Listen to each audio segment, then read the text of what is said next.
The WWE announced another match for SummerSlam between Dominik Mysterio and Danhausen. And in this match, I think it's important that the WWE actually make sure that something comes out of it. And we actually get some consequences for both wrestlers and their characters. Because if we don't, it's a bad look. If Dominik Mysterio somehow wins this match and that's it, we get nothing. No, it's just like a basic win. What's the point of this match? It's just Dominik Mysterio getting a win over Danhausen. You could have done that on Monday Night Raw episode. It just seems like that's what, like, if that's what you're doing with Dominik, it just seems like it's the same story for Dominik for the last, 6-7 months. Yeah. Right? He just gets a win, and it's like him and Joe Hendry have a beef, and they're not even wrestling each other. Like, that's probably, going to be involved in this match somehow. But I kind of feel like it has to lead somewhere storyline, either with the Judgment Day or with who Dominik Mysterio is as a character. Yeah, Dominik Mysterio has to win, though. If he wins, he has to win in a dominant fashion where he just destroys Danhausen, and it kind of starts making him think, hey, I can beat down anybody. I gotta start beating people up all of a sudden and make sure that he starts defending his title more and actually start wrestling more and winning more often. And, because we've been waiting for Dominik Mysterio to take that next step as a wrestler. I think a lot of people at least expected him to be in the main event scene at some point, or maybe even higher in the card. I know he's a big part of Raw every week, but I do think there's a space for him to grow as a wrestler and as a talent and a superstar. I think the WWE sees him as a top money maker in the future as well, because he has a Mysterio name and he has all that connection in the world of social media. Yes, where I think the WWE should be pulling that trigger of making and pushing him further and further, like they tried to do last year. But on the other hand, if he loses to Danhausen, I feel like that's when things actually start getting interesting. Because now the WWE has to start pulling triggers on switching up who Dominik Mysterio is. You got to have some character changes. You got to make sure that, hey, if he wins, Danhausen wins, Dominik Mysterio is actually cursed. He loses the AAA Mega Championship, and then he loses the Judgment Day right after that. I think he needs to start to break apart and fall apart and make his whole character work more interesting. And I think everybody in Judgment Day would actually benefit from that. I think if you do that, you make him leave the group probably. You make everybody turn their back on Liv Morgan at the same time. Roxanne and Raquel turn their back on Liv Morgan. And then you actually start to build on something new for these people. I kind of feel like it's time, I think this would be a perfect time to have Judgment Day, like you said, collapse. Yeah. Because I think Judgment Day's run its course, right? For sure. It's not the same Judgment Day it started off with Edge and everybody in Finn. It just seems like it's a name brand out there, just we're stuck with it now. And it's always repeat and recycle every story. It's right? oh, no, this person upset at that person. They gotta turn their back on this person. And they keep repeating the angles and some background segments, backstage segments, like for the Queen of the Ring, when it was Liv. She's like, oh, I'm gonna win. And then Roxanne and Raquel are kind of like, what about us? What about us? Are we going to win or not? I just feel like it's just I think you put it perfectly. I think it should be a split down the middle. I think it should be Liv Morgan and Dominik Mysterio going their own separate ways. And maybe they lose the title because of Danhausen curse, right? Yeah. He's cursed them. They lose their title. Now they're wondering, where, we haven't defended these titles. They haven't done anything with these titles. And now they're wondering, are they even that good? And where that builds their character, right? Well, I think on the other hand, Roxanne and Raquel could go on and win the tag titles, and maybe challenge Fatal Influence, right? I kind of feel like they have a good synergy to become like Razor Ramon, Shawn Michaels and Diesel, right? The Bodyguard and Roxanne being Shawn Michaels.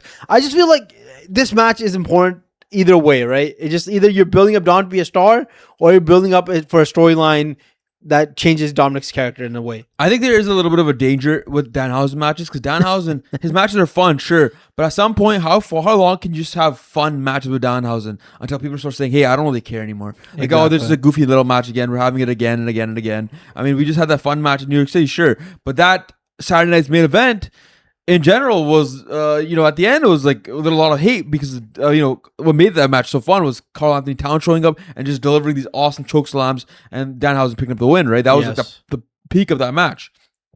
But if that moment doesn't happen, are we really excited about Danhausen matches? I don't think so. I think what we like about Danhausen is he's funny and he's a good time, but kind of like R-Truth. But I don't think I want to see Danhausen wrestling all the time, and I don't want to see his matches turn into meaningless matches either. Yes. I want to see his matches have some consequences for wrestlers. If they lose to Danhausen, they should actually be going downhill. The Miz and Kit Wilson haven't been the same since. Exactly. But I feel like that also doesn't help because they're not on TV anymore. They have to be on TV for that to have some type of payoff for his matches. And I think one thing about Danhausen that works so well is people love watching him. Obviously, he's hilarious. He's also this specialized gimmick, which always helps a wrestler. But I think you got to make it mean something at the end of the day. And you know what? He's cursed him like what 3 times each of them now. It's He's spamming that curse way too much now. Exactly. Yeah, you gotta have the "you are cursed" and do it, and it works. You can't just do it every week. Like if you curse a person one time, you shouldn't have to curse them again. Yeah, exactly. Like he tried to curse Liv Morgan like 3 times. Like, does that cancel out the curse at this point? It probably will, right? I yeah, think it makes sense. And I kind of like now that people are getting the gimmick and they're hitting him, like stopping him from cursing. Yeah. I like that a little bit more. But I kind of feel like it's just like you said. It's just like it seems like it's not that special anymore. It's not. Like if everybody's getting cursed. Like, you know, maybe if it was like Oba Femi, like a little bit nervous of getting cursed on Monday Night Raw after the whole thing, it might have been more effective, right? Yeah, but it's like it doesn't matter. Like it doesn't matter as much as it used to. Like especially when you're cursed one time and you get cursed again. Like what's the point? Like that second curse makes no sense. Yes, you already are cursed. It's not going to change anything for them. It's not like it's a spell. He's going to hit it again. It's just trying to get the crowd to pop. And I do think when wrestlers punch him back, that makes no sense. You know what? Dominik Mysterio got cursed twice too. He got cursed before and he lost his Intercontinental title. Yes. I think. Oh, no. You're right. Yeah, you're right. He got cursed. He lost to Penta that night. And then if he gets cursed again, what's the point of that? Like he's cursed. He's been cursed since then. Nothing's right's gone for him. He hasn't defended the title. He's probably going to lose a mega champion soon. To El Grande Americano. El Grande Americano. And then, you know, if Liv Morgan loses the belt, then that makes a lot of sense. But the match itself, we need this thing to actually have some meaning to it.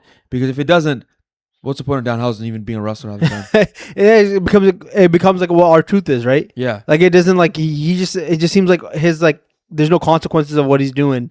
And it kind of like you're kind of spiraling into a way where you're like, well, we could just use this excuse to get rid of whoever we don't want with the title, right? Yeah. Oh, we don't want. It is a weak way to do it though. Like I like when it happens once in a while, but doing it over and over again would be so dangerous too, and it would just like ruin champions. Oh, Danhausen can't be that powerful. Let's be honest. Yes. He can't be that powerful where he's just like taking everybody, cursing everybody, ruining their title. He's not the Undertaker, right? He isn't. Yeah. We gotta have some limits to his powers. Yes. And I kind of feel like the limit is like I think we've tested the limit too much in this summer.